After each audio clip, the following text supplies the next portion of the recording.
This is Cavita. Together with more than 30,000 skilled artisans and small-scale farm holders, she plays a valuable role in IKEA social entrepreneurship. These people are twisting, turning, pruning, picking, shaping, and sharpening to create better livelihoods for their families. Putting faith in passion, not perfection.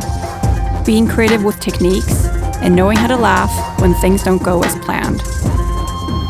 Skills turn into jobs, and jobs turn into dreams. Dreams for what you can create with what you have.